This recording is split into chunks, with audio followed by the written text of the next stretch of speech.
echoes of psyops. There's the problem in the world that if a psyop had something to do with a subject. There we go. That disconnected for like no reason. Anyway.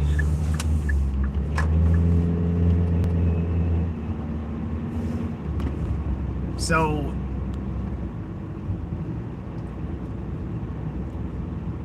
if you put a psyop in everything that is important, then nobody will ever look at anything important because they are stressed out by a generation of psyops. And they run to the comforts of what they knew.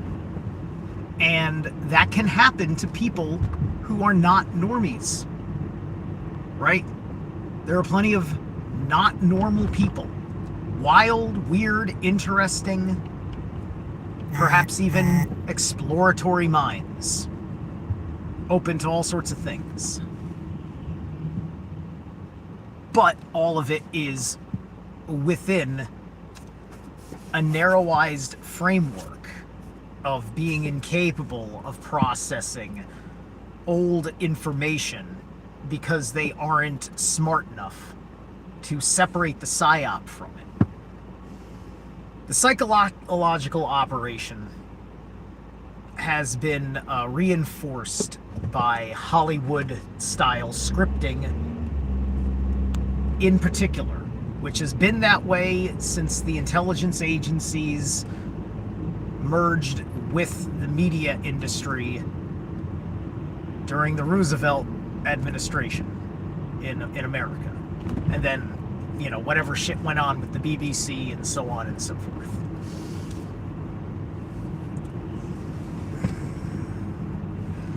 And because our media is also going to be the median of reality, everything in general accepted narrative and conscious field of awareness gets represented on newspapers and television, whatever centralized pushed thread on internet is, like Google stream filters, context control. That's why the psyops exist, for context control. And isn't it funny how the word control has troll in it? In fact, I just realized that now. Isn't that interesting? So, you've got a con and a troll. That's what it is to control people, is to lie. Right? And then we use to lie and twist words in magic. So that's what it is. To manipulate the twisting of words in magic. That is the esoteric definition of control. Or cunt troll. Cunt. Who's trolling this person? A fucking cunt. They are the control. And then we use that like, I am controlling this vehicle. But I am not. I'm not controlling this vehicle. I am operating this vehicle. I don't even know if operating is the best word, but it's a better word than saying control under context. This is why the Q psyop worked. Nobody can have a deeper conversation, look at truths within these convoluted stories. That was the only fucking reason why they were as big as they were, was to be a counterpoint to something trying to get out within that subject. And you're fucking throwing all of it away because you focused only on the part that they made sensationally interesting, which was the psyop itself. instead of everything that the psyop was about. Because you don't know what the psyop was about. You just know that there was a psyop. And you're not fucking wise and clever. You're just a whore. You're just a whore with a whore mouth. That's what the fuck you are.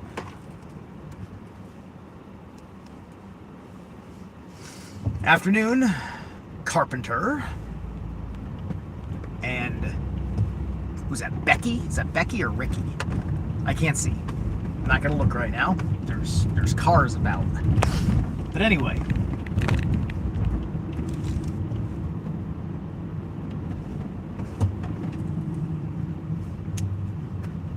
So,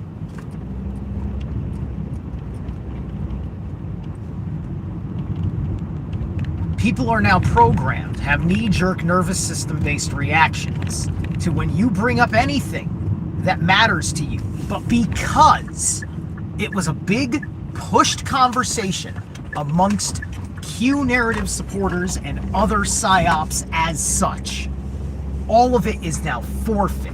It did its job at blinding you from the fucking ability to figure things out.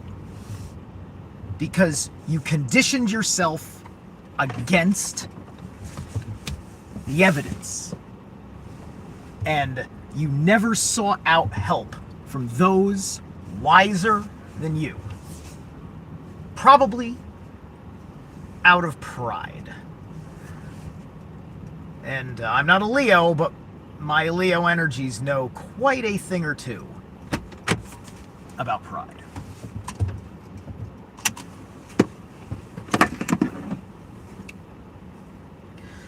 So, just to bring up Q, even in the negative, because we are now kind of in a post-Q era. We really fucking are. You know, the Q people that exist, they're in these smaller pockets that are easily ignored.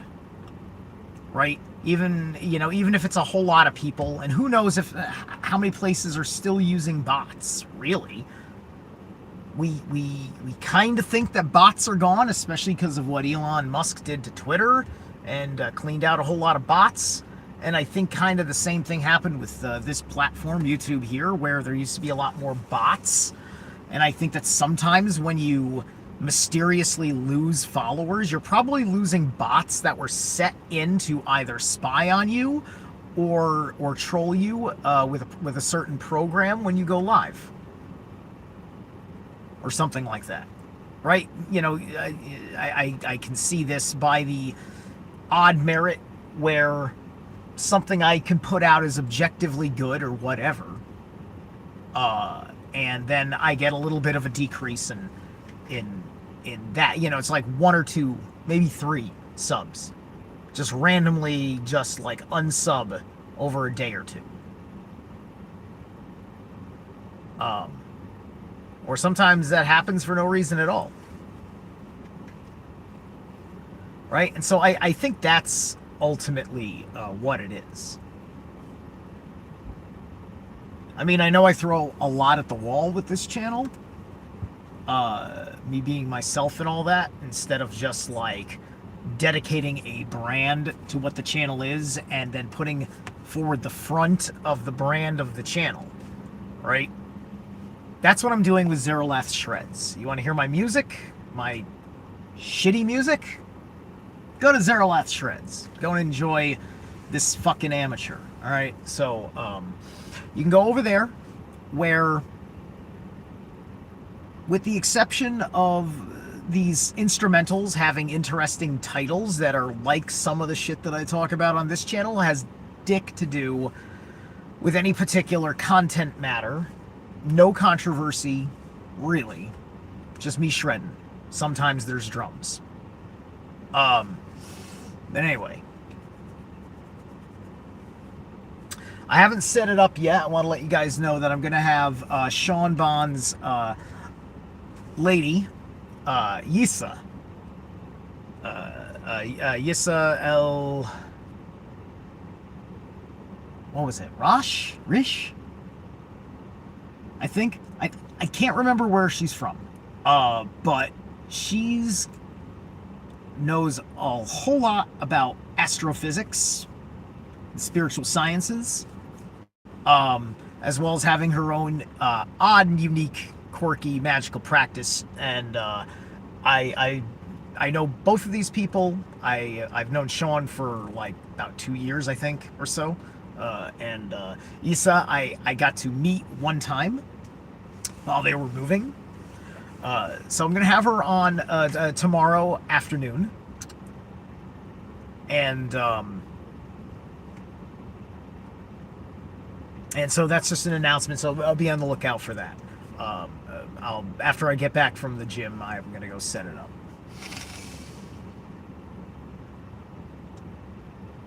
So, guys, moving fast. Or is it just me?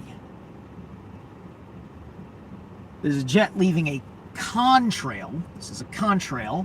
I know the difference. And he's just moving real fast.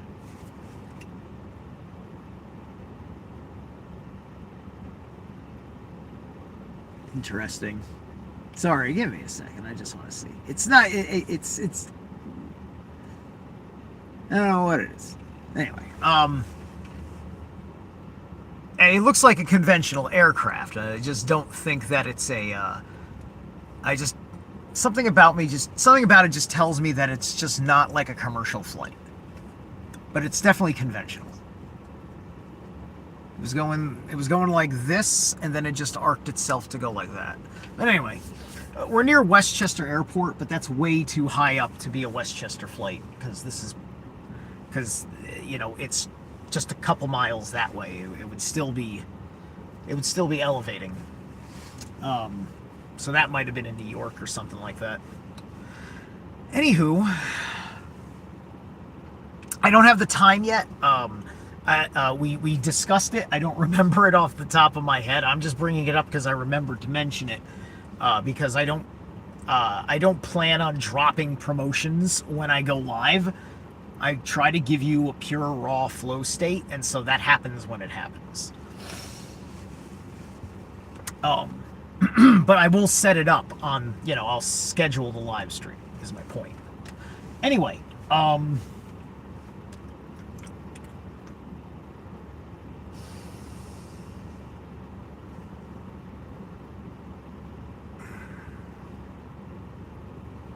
so, it's hard to know when you're going to get presented with certain materials, right? If you come across something, like a lot of people, they don't know where to look. They don't know how to look for where to look. And that takes a long time. I've been doing this. I've been doing the research. Probably going back, 2006, maybe?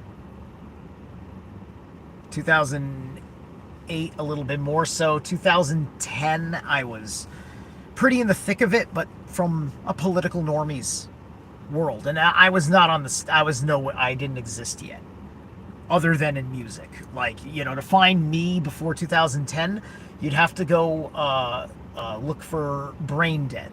And if anything was going on YouTube that I existed, it was music. It was me playing bass for Brain Dead in the Bronx. There's other Brain Dead bands. You gotta look for the one from the Bronx. Brain Dead from the Bronx. And you'll find Travesty. You won't find Zerolath. You'll find Steve Travesty. That's what I used to go by up until maybe 2014? Maybe later. I don't remember. When did I change? No. Maybe 2019 or so. It was before 2020 I became Zerolath. But at any rate, I was Steve Travesty. Then by 2012, I was involved with Revolution Radio, where I knew the recently deceased Sean David Morton as a producer for a very long time. And I was working with conspiracy people like everybody was a fucking boomer, right? All my colleagues, there were like There were so few people of Gen X or millennials in conspiracy universe up until the Obama administration really fucking put the screws on while life was getting really, really weird. And then 2016 hit, and people just noticed because of the reaction to the argument that seemed completely absurd to somebody who wasn't just involved in either your church conversation or your college conversation. It was churches versus we're living in a world where the churches are fighting the colleges. And Q is involved with shaping the image of the church.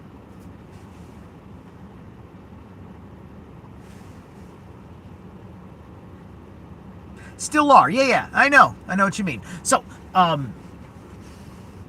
now the world is opened up, right? You've got the world of the Bears, Owen Benjamin, right? People have grown in their popularity. David Whitehead and Michael Tsarion.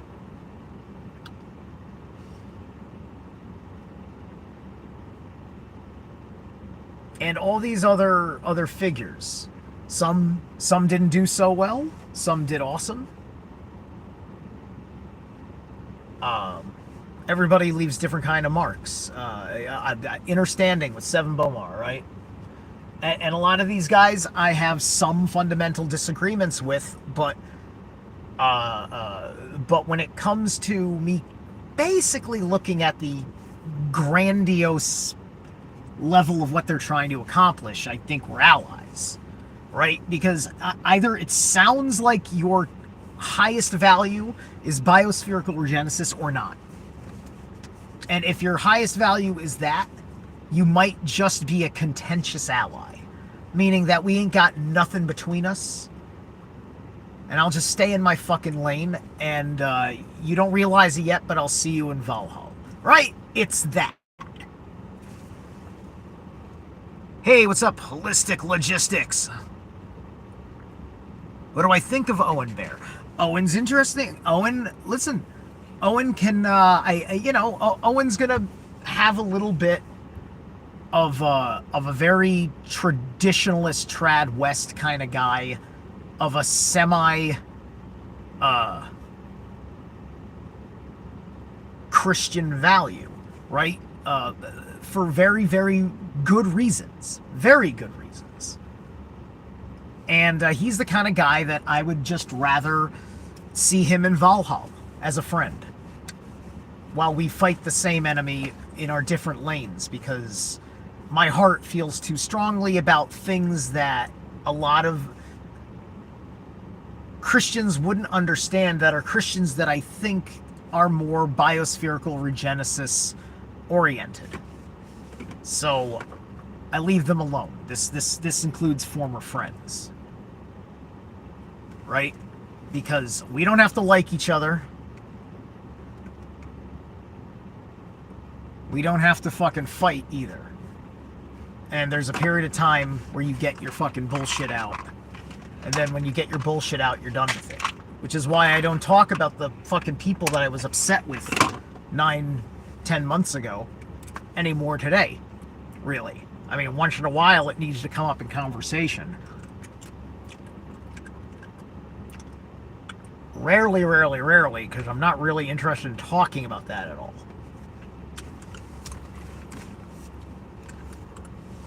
The only way Odin is letting you in is as a gesture. Yes, don't you understand how initiations work, you fucking fool? We're all fools compared to the Allfather. So, I hope that you aren't insulting me with the insinuation that I am a joke. Because I love to make people laugh, for sure. And sometimes I will intentionally be a fool. For the purposes of laughter. To assume a role as such.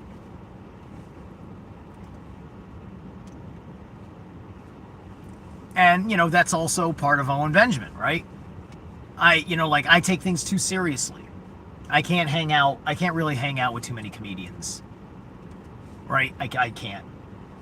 I was very close to a friend who considered himself a comedian, and I brought something far too serious for his psyche, and he said very, very, very, very kind of embarrassing kind of words.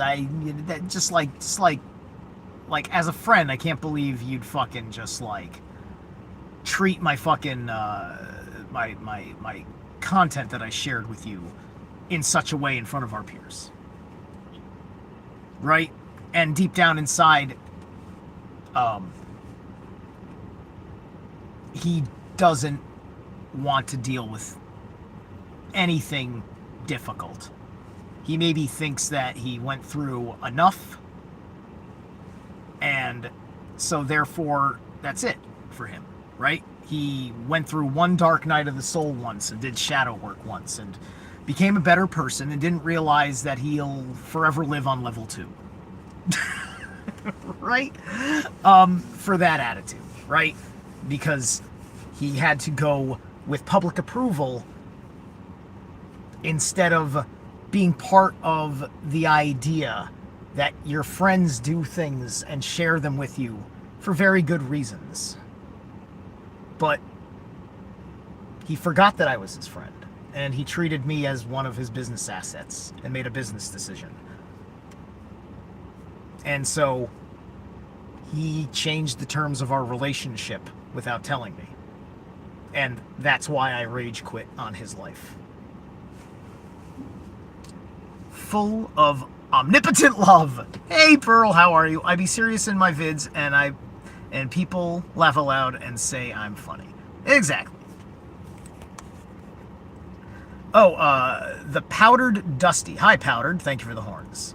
Alright. Okay guys, I'm gonna go achieve some gains. I will catch you guys later. Thanks so much.